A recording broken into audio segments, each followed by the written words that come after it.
thoughts. Now, Israeli military spokesman Daniel Hagari has just spoken in the last few minutes. Let's listen to what he had to say.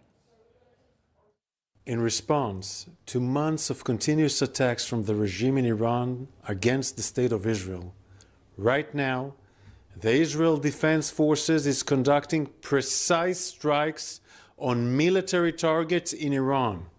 The regime in Iran and its proxies in the region have been relentlessly attacking Israel since October 7th on 7 fronts, including direct attacks from Iranian soil.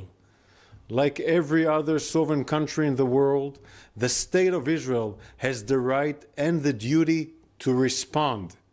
Our defensive and offensive capabilities are fully mobilized.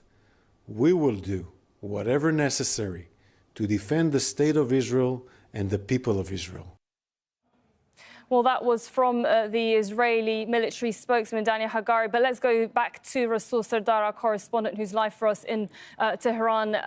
Rasul, can you talk us through whether there's been any updates since we just last spoke? Obviously, this is a moving story, a very significant one, especially now that Israel has confirmed that it is carrying out those strikes on Iran.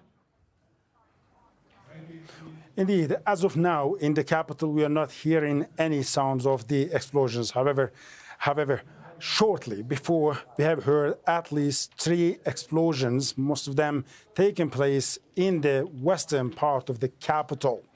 And then there are some reports that the explosions were heard in the city of Kashan and also in the city of Mashhad. So these cities, they're having significant, some nuclear facilities and also the military facilities as well. But what we understand so far, that there has not been any explosion in the nuclear facilities, oil and gas reserves. Rather, some of the military targets have came under the Israeli attack. But we do not know about the state of the casualties, whether some soldiers have been killed or they're injured or not.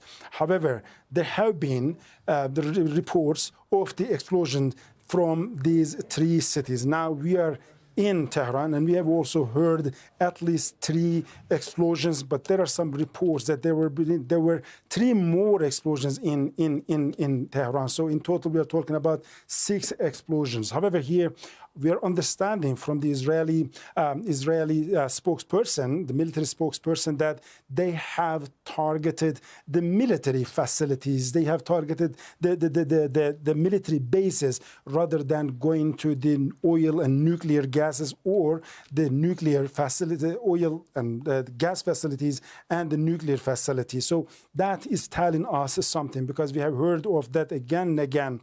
Iranians were quite clear that their response is going to be according to the Israeli attack. So that means if Israel attacks to our military bases, we are going to target Israeli military bases. This was the adopted policy, tit for tat. And if Israel attacks the oil and gas reserves or the nuclear facilities, then our response also is going to be hitting Israeli oil and gas reserves and their nuclear facilities. But Americans have been putting a tremendous pressure on Israelis not to target these strategic facilities that could easily lead to an all-out, a full-scale war across the region. It seems that as of now, what we can see, that Israeli response to Iran's attack on October 1st is quite a measured one, well calculated one, and it seems that it is limited with the military targets, not going beyond that, because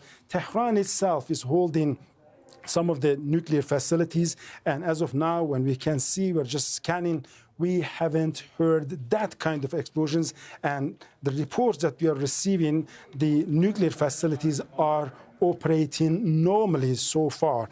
But we have heard at least 3 explosions in the capital, and there are some other explosions, 3 explosions that are at this moment unconfirmed. As I said, it seems that Israelis have attacked the military targets, but we do not know what is the scale of that exactly at this moment, and whether now it was a one-hit operation and that is over, or whether the second or third, the coming waves are going to come or not.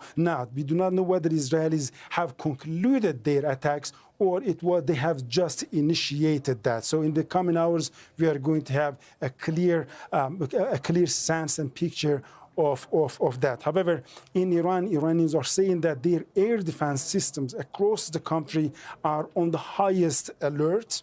And they're saying that it's a multi-layer air defense system. So we are talking about the protection particularly being enhanced across and around these strategic facilities, the oil and gas reserves, the strategic depots that are reserved preserved for the war times, and the nuclear facilities. So they have been protected by Russian S-300 and S-400s, then Khordad third systems, and also they are talking about the Iranian-made Bavar 373 air defense system, which are equivalent to the Russian-made S-300s. And on the top of that, Iranians are saying that several dozens and dozens of the aircrafts are now scanning the Iranian airspace.